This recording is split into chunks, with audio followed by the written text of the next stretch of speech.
Drug Dealers Anonymous. I feel in the future, Death Row can be a Sony or Atlantic or Warner Brothers. But the first step, you gotta get people to know Death Row. Wow, wow, wow, yippee-yo, yippee-yay, Death Row's definitely in the hell. Death Row's gonna be the biggest record company there is.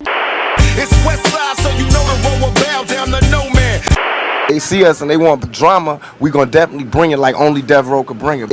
East Coast ain't got no love for Dr. Dre and Snoop Dogg and Death Row.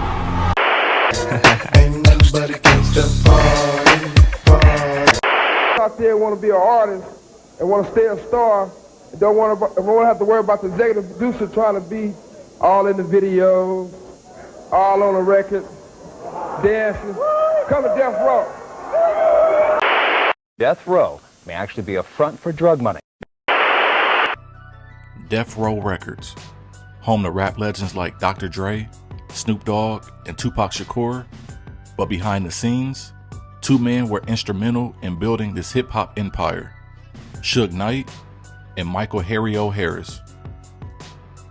The label started with Dr. Dre, who was going to do his own thing, and with a lot of help from Suge Knight and Harry O. and a number of people, and we got it all together.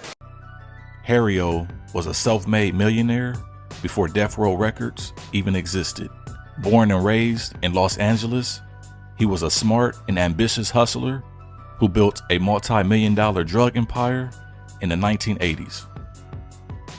This is Michael Harris, a man drug agents describe as a major cocaine trafficker.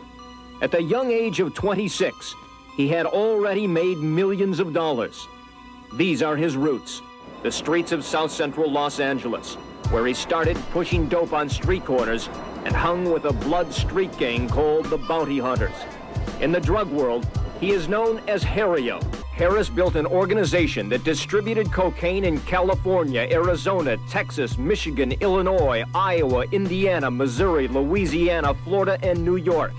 Investigators say he dealt so much cocaine, major Colombian drug kingpins like Mario Villabona were obliged to deal directly with Harris. I was not a drug dealer. I was a person who decided to sell drugs. But I also, at another point, decided that I didn't want to do that anymore. So I took those proceeds and invested in various real estate and businesses that turned out to be quite profitable.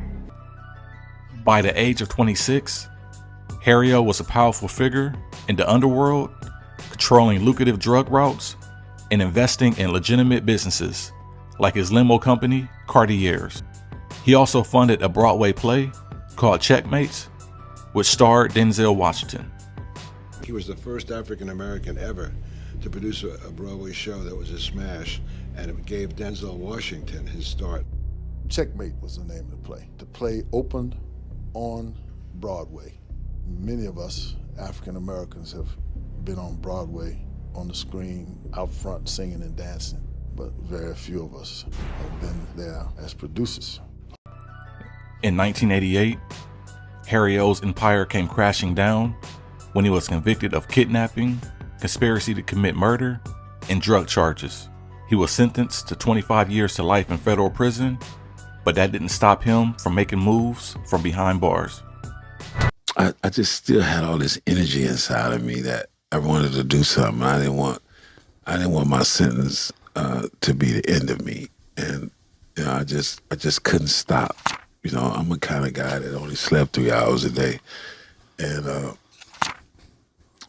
like I said, ran 11 businesses. How do you go to prison and sit there and be okay with that? It's just not what it is. So you're trying to find something outside of your environment that allows you to stay alive. Marrying Suge Knight was a different kind of power player. A former college football player turned bodyguard, Suge had street connections and an intimidating reputation. Here's the snap. He drops back on the draw, but he runs into a lineman right at the 40-yard line and falls forward to the 41. The tackle made by Marion Knight, a 6'2", 260-pound senior. After working as a bodyguard for celebrities like Bobby Brown, Suge began managing up-and-coming artists. But his real break came when he convinced Dr. Dre to leave Eazy-E, Ruthless Records, and partner with him to form Death Row Records. Take me back to Dre and DOC. This is NWA. They're signed to Ruthless Records. This is just before Death Row. I think at this point you're managing, you're Dre's personal manager. The story is that you got Dre and DOC out of their Ruthless Records deal. And what I read, they were handed over, no money exchanged. How did you pull that one? I said, we got to get your contracts. So they gave him a runaround, told me he couldn't have his contract. The lawyers told me he couldn't have his contract. But the lawyer was a record company lawyer. Right. So I went to the lawyer, I went to the record company. I said, okay, you got to give Dre his contract. Actually got to give it to me. I told him I got to give Dre his contract, not now, but right now. Right. So after I got his contract, I read and I seen that the guy was only getting 1 point, 2 points, and it was cross-collateralizing everything. If he produced and worked for 20 years, he wouldn't have never seen any money. He was always been recouped. You're gonna sign these, releasing Dre and DOC from Ruthless. Think I'm signing that? You crazier than I thought you was. I'm out. Suge's aggressive business tactics and connections to gang culture gave Death Row an edge. But it was Harry O's money that provided the foundation for the label. While serving time, Harry O was introduced to Suge through a friend. Suge needed money to get Death Row off the ground, and Harry O had the resources and connections to make it happen. A young man by the name of Eric had told me about Suge's background and that Suge was aware of my background and that he was somewhat intrigued behind my past and he had wanted to hook up with me in some form or fashion. Started talking, you know, Mike said, you got Dr. Dre, and Suge said, yeah, you know, he a producer. Once I found out that Suge was in the entertainment business, which I had been contemplating re-entering, I made the hookup and we talked on the phone a few times. Mike said, well, we need to meet. And Suge said, well, I got a couple of cases, you know, I can't get in to visit you. So Mike said, no, I got this attorney. He's bad, he can get you in here. David Kenner brought Suge Knight to see Michael at Metropolitan Detention Center in downtown Los Angeles. Well, I asked the question to Suge, what does it actually take? He told me that we could be 50-50 partners for about $1.5 million. They set down their basic business plan that they would start a company called Godfather Entertainment, and one division of it would be Death Row Records. What I suggested to David and Suge is that I do not include my name in the corporation and that these guys could go ahead and do the actual upfront managing and representing of the company. Kenner started off as my guy, watching my back, supposedly. Lydia was also there to represent my percentage of GF Entertainment, which we decided would be the parent company of Death Row. With Harry O's financial backing and Suge's street savvy, Death Row exploded onto the scene with Dr. Dre's debut album, The Chronic, in 1992. Distribution by Interscope Records. The album's success put Death Row on the map and paved the way for more chart-topping releases like Snoop's debut album, Doggy Style, and Tupac's debut album, All Eyes on Me. The Chronic goes out and sells 5 million copies, generates $50 million that's saved Interscope, made Interscope. First time I performed songs for The Chronic was with Dr. Dre, and we did like a small little concert in Compton, and man, I was singing every word of the songs, and it made me feel like, damn, this is my life right here. While Death Row was racking in millions, Harry O was still sitting behind bars, and he wasn't getting his fair share. As Death Row's success grew, Suge started to distance himself away from Harry O.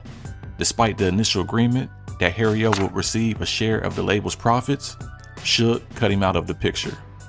Harry O's wife, Lydia Harris, acting on his behalf, filed a $107 million lawsuit against Suge Knight and Death Row Records in 2002, claiming they had been cut out of the company's profits. The lawsuit exposed the shady dealings behind Death Row's success, but before the lawsuit could be filed, Interscope chose to settle with Harry O to avoid the court documents becoming public. I thought, man, Mike is making a ton of money. And then you see Dave Kenner there, so you say if Dave is there, then Mike is there, and then the stories start flashing. And then you know that there's a a war going on. It was rumors that, you know, Suge was over there trying to get a deal at Interscope, but when he would go down and visit Mike, him and Kenner would say it wasn't true, but Mike said, hey, what's this in the newspaper? And Suge would say, oh, you know how the newspaper print up articles. So Mike said, well, they're not going to just print up anything. So he started asking David, you know, what's going on? Then David came and said, Suge did this behind my back. And that started to cause Michael concern about what exactly was going on. He started to get word that Suge was telling people, oh, Michael Harris is nobody, he's not my partner. And the word on the street was, Michael Harris is really pissed off with Suge, it's on. He wanted to get all the credit, which Mike don't trip the credit. The world thinks that Suge did this on his own. Once Suge got a taste of the spotlight, he wanted it, and he wanted it by himself. If Suge didn't want to be my partner, I didn't have a problem with that. But at least compensate me for my time and the money that I invested. David Kenner started off to play these guys against each other. Once the rift between Suge and Mike happened, Dave Kenner had to pledge allegiance one way or the other. Throughout this time, even if Suge was denying his partnership with Michael, denying that Michael had any role in the company, David would be going up to visit Michael and saying, oh no, everything's okay, there's no problem, everything's fine, we're gonna get this taken care of. At some point, Michael gets a hold of the incorporation paperwork of Death Row Records, realizes that Suge and David Kenner had set up a different company of Death Row Records that was independent of this GF Entertainment Michael had had a hand in.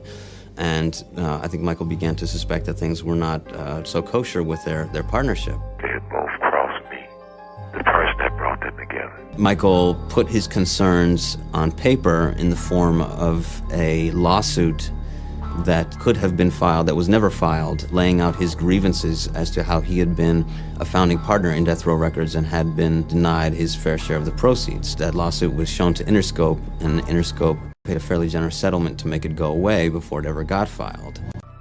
By the mid-2000s, Death Row was in the free fall. Legal battles, unpaid debts, and Suge's increasingly erratic behavior drove the label to bankruptcy in 2006.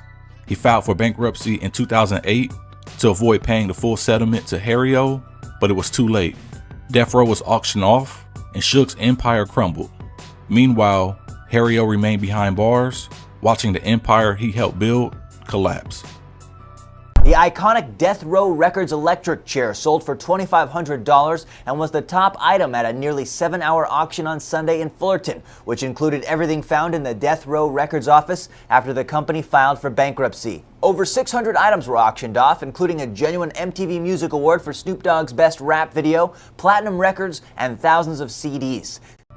After serving 33 years, Harry-O was pardoned by President Donald Trump in 2021. Thanks to a campaign for clemency supported by high-profile figures, including Snoop Dogg. Upon his release, he expressed his desire to turn his life around and focus on legitimate business ventures. Despite the chaos and betrayal, he remains a respected figure in both the business and hip-hop communities. If it wasn't for Donald Trump, I wouldn't be standing here today.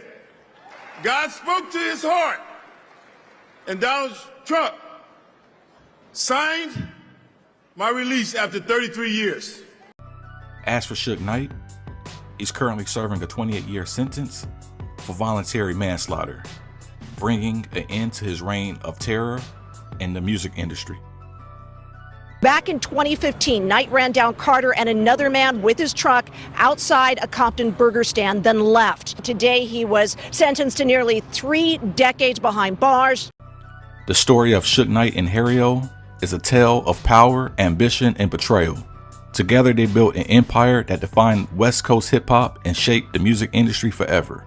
But while Suge Knight's legacy is tarnished by violence and greed, Harry-O's contribution remains a crucial, often overlooked part of Death Row's success. With Snoop Dogg now owning Death Row Records, the label's future looked brighter, and perhaps is a chance to rewrite the narrative and honor the true architects behind the brand.